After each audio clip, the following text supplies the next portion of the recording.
Bacaan liturgi Jumat 19 Agustus 2022, Hari Biasa, Pekan Biasa ke-20.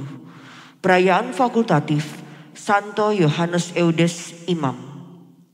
Bacaan dari Nubuat Yehezkiel.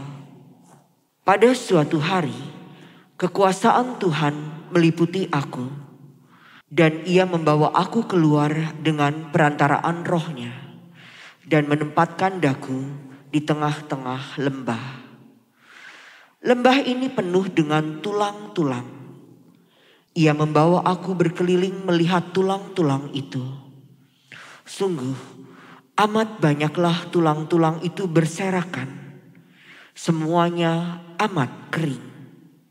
Lalu Tuhan bersabda kepadaku, "Hai anak manusia, dapatkah tulang-tulang itu dihidupkan kembali?" Aku menjawab, "Ya Tuhan Allah, Engkaulah yang tahu." Lalu Ia bersabda kepadaku, "Bernubuatlah tentang tulang-tulang itu dan katakanlah kepadanya, hai tulang-tulang kering, dengarlah firman Tuhan. Beginilah sabda Tuhan Allah kepada tulang-tulang itu. Aku memberi nafas hidup di dalammu, supaya kalian hidup kembali. Aku akan memberi urat-urat padamu dan menumbuhkan daging padamu. Aku akan menutup kalian dengan kulit dan memberikan kalian nafas hidup, supaya kalian hidup kembali.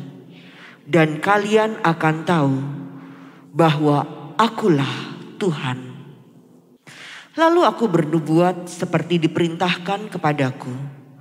Dan segera sesudah aku bernubuat, kedengaranlah suara. Sungguh, suatu suara berderak-derak. Dan tulang-tulang itu bertemu satu sama lain. Sedang aku mengamati-amatinya, lihatlah, ada urat-urat dan daging tumbuh padanya. Kemudian kulit menutupinya.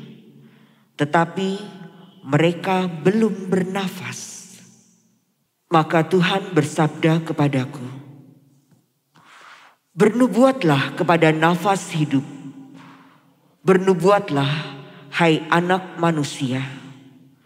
Dan katakanlah kepada nafas hidup itu, beginilah sabda Tuhan Allah, hai nafas hidup. Datanglah dari keempat penjuru angin, dan berembuslah ke dalam orang-orang yang terbunuh ini, supaya mereka hidup kembali."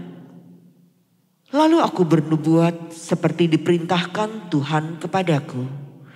Dan nafas hidup itu memasuki mereka, sehingga mereka semua hidup kembali. Mereka tegak berdiri seperti pasukan tentara yang sangat besar. Kemudian Tuhan bersabda kepadaku, "Hai anak manusia, tulang-tulang itu ialah seluruh kaum Israel. Sungguh, mereka sendiri berkata, tulang-tulang kami sudah menjadi kering, dan harapan kami sudah lenyap, kami sudah hilang.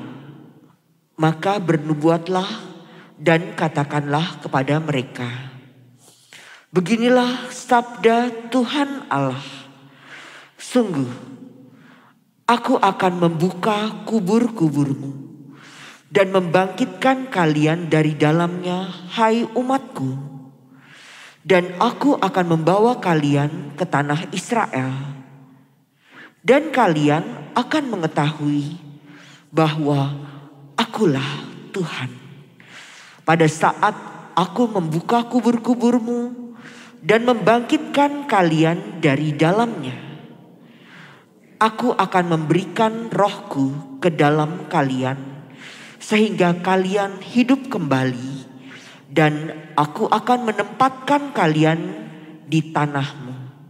Dan kalian akan mengetahui bahwa Aku, Tuhan, yang mengatakan dan membuatnya. Demikianlah sabda Tuhan. Syukur kepada Allah. Bersyukurlah kepada Tuhan sebab kekal kasih setianya. Bersyukurlah kepada Tuhan sebab kekal kasih setianya. Biarlah itu dikatakan orang-orang yang ditebus Tuhan, yang ditebusnya dari kuasa yang menyesakkan, yang dikumpulkannya dari negeri-negeri, dari timur dan dari barat, dari utara dan dari selatan. Bersyukurlah kepada Tuhan sebab kekal kasih setianya. Ada orang-orang yang mengembara di padang belantara. Jalan ke kota tempat kediaman orang tidak mereka temukan. Mereka lapar dan haus.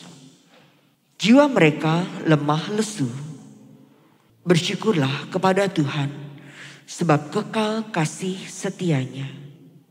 Maka dalam kesesakannya berseru-serulah mereka kepada Tuhan, dan Tuhan melepaskan mereka dari kecemasan. Di bawahnya mereka menempuh jalan yang lurus, sehingga sampai ke kota tempat kediaman orang. Bersyukurlah kepada Tuhan, sebab kekal kasih setianya. Biarlah mereka bersyukur kepada Tuhan, karena kasih setianya, karena karya-karyanya yang ajaib terhadap anak-anak manusia. Sebab Tuhan memuaskan jiwa yang dahaga dan jiwa yang lapar dikenyangkannya dengan kebaikan. Bersyukurlah kepada Tuhan sebab kekal kasih setianya. Haleluya, haleluya. Tunjukkanlah lorongmu kepadaku ya Tuhan, bimbinglah aku menurut sabdamu yang benar. Haleluya. Inilah Injil suci menurut Matius. Dimuliakanlah Tuhan. Ketika orang-orang Farisi mendengar bahwa Yesus telah membungkam orang-orang Saduki, berkumpullah mereka. Seorang dari antaranya, seorang ahli Taurat, bertanya kepada Yesus hendak mencobai dia. Guru, hukum manakah yang terbesar dalam hukum Taurat? Yesus menjawab, kasihilah Tuhan Allahmu dengan segenap hatimu, dengan segenap jiwamu, dan segenap akal budimu. Itulah hukum yang utama dan yang pertama. Dan hukum yang kedua yang sama dengan itu ialah kasihilah sesamamu manusia seperti dirimu sendiri. Pada kedua hukum inilah tergantung seluruh hukum Taurat dan kitab para nabi. Demikianlah sabda Tuhan. Terpujilah Kristus.